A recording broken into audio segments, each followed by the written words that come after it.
CERN, basically, is a device that will allow them to examine particles in their initial state, not after everything is bonded together.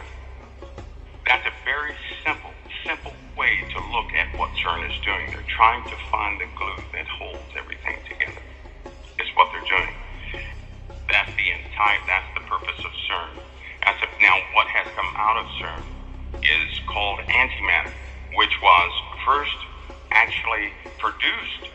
It was first produced in 1955, and CERN is a very old organization, but it was produced in 1955, and they found positrons, which are anti-electrons.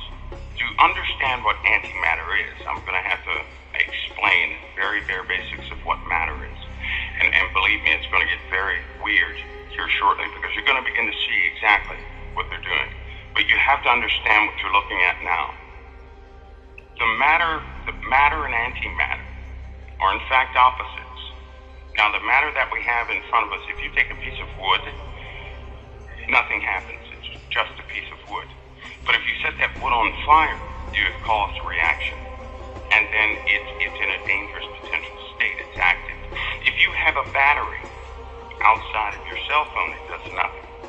You put the battery inside the cell phone, the electrons begin to flow. The electrons will flow from one place to another. Essentially, that's what electronics are, the control of electrons. They control the direction, the speed of electrons, which create tiny pulses. They flow or don't flow, flow or don't flow. Those are called gates. Those gates form computers. And with a computer, we can do fascinating things.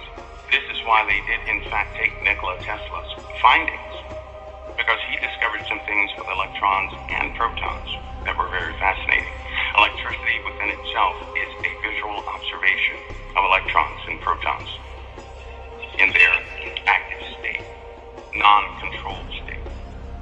Antimatter is the opposite of the matter that we can control. Antimatter cannot be controlled. In fact, when they first produced antimatter, they had to have a facility to contain it, because unlike the wood, where you have to have a reaction to cause it to burn, antimatter, you have to have a containment to cause it not to burn. That's the only way they can store it, with massive facilities to store it. Let me give you an example. In a nuclear bomb, it takes timing, which takes electronics, and the explosions have to be just right to cause a reaction. That's a nuclear bomb, like the Hiroshima bomb, which takes pounds of nuclear material to cause it to react. And it has to be very precise. Well, let's go the opposite. Let's say we had antimatter, correct? If we had 1 gram of antimatter, that would equal about 42 or 40, let's just say 45 kilotons of TNT, which is about 4 Hiroshima bombs. And it's already inherently unstable. It's unstable. The only way to harness antimatter is to contain it. And it takes very large and expensive facilities to contain just 1 gram of antimatter. Some have failed, some have not. If those containment devices fail, they cause mega quakes. That's what happens when they fail.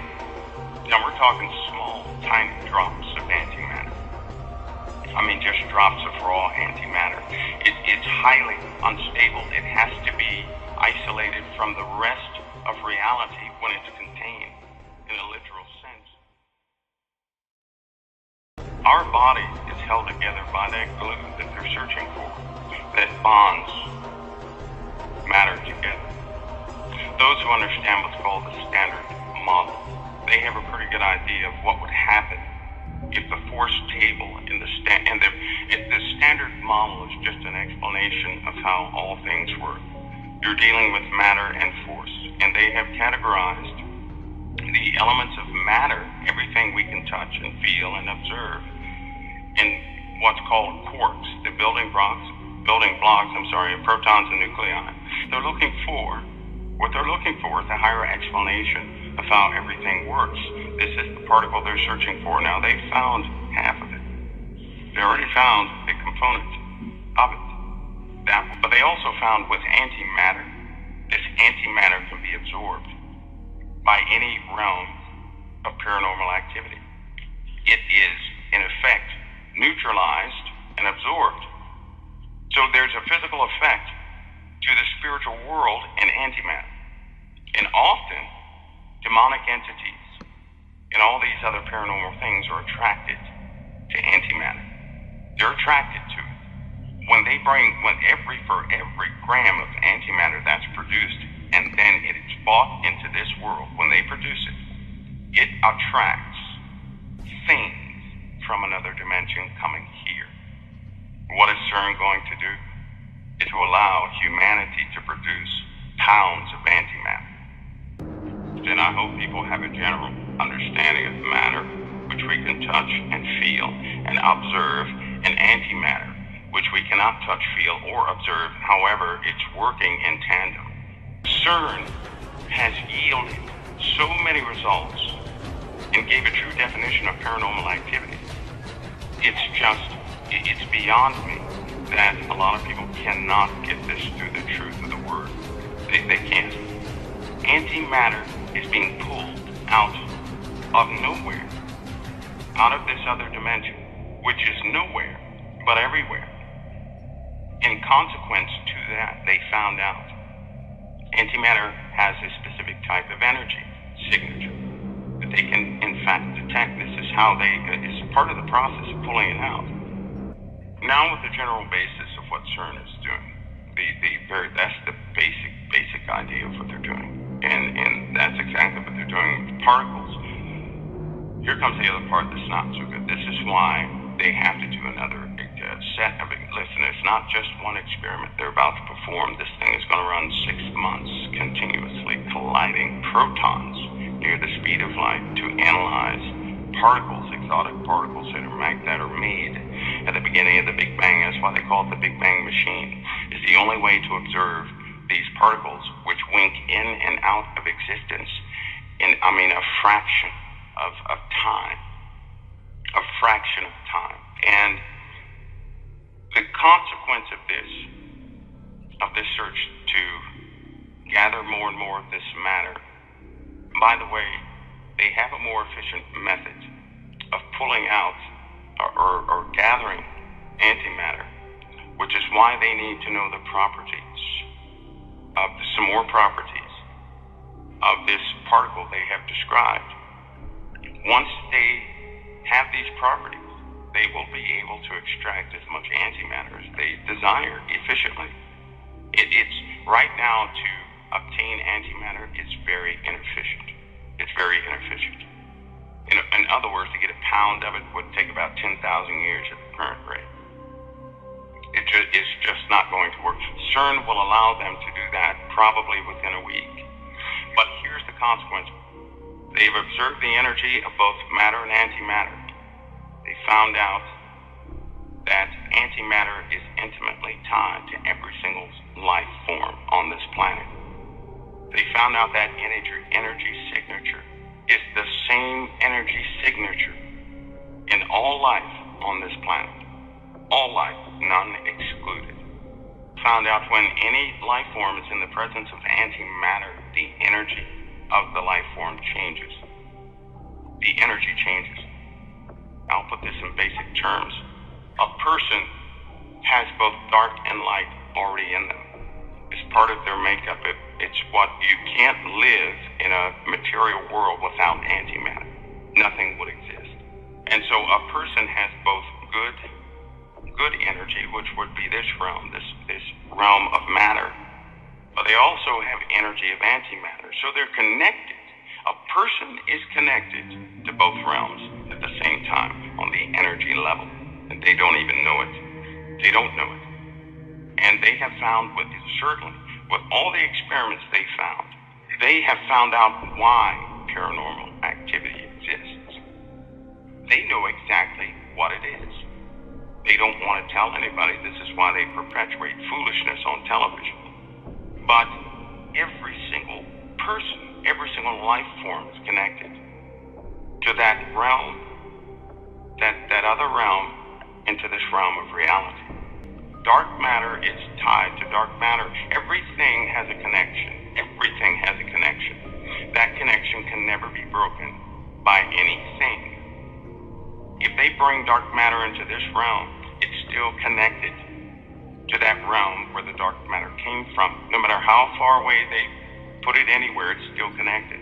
Because that realm is everywhere and it's still connected. About something that is happening right now while you're sitting in this auditorium. It's in Cern, Switzerland. Now, you may not be aware of what's going on over there, but there's a thing over there that's called a Large Hadron Collider, and it is an accelerator. It accelerates particles and then brings them to the point of collision. So this Large Hadron Collider was started up just a few days ago, and it's still in the initial process of being brought online completely. You say, what in the world does something like that have to do with me and the Bible? It has a lot to do with you and the Bible. I cannot and will not attempt to speak as a physicist. It would make me look like a fool. My purpose this morning is to try to be a liaison between them and you. It's to try to take what's going on in that collider and break it down to where I can understand it, and I can give it out so you can understand it, to where it makes an application to your life and to this world as we know it today. For what is happening in that collider is an astounding thing. So I want to read something to you this morning from what's called a theoretical physicist. This man's name is Stephen Hawking. He's well known throughout the world. Anyone that has anything to do with nuclear energy or has anything to do with physics knows this man. And he is one that some rate even on the level of Einstein and of that level. And so I want to read to you what this man has to say about what's happening right now in Cern, Switzerland. Listen carefully. These are the words of Stephen Hawking. He recently warned the reactivation in March of CERN's Large Hadron Collider could pose grave dangers to our planet. The ultimate reality, check, we are warned. Hawking has come straight out and said the God particle, and this is what you've heard referred to time and again as the Higgs boson particle, the God particle found by CERN could destroy the universe. Now let that settle in. This man is an atheist, and he says there is no God. Yet he says that what's happening right now in Cern, Switzerland, and I'll give you what they're trying to do in a moment, what's happening at this very minute in Cern, Switzerland, has the potential to destroy the universe.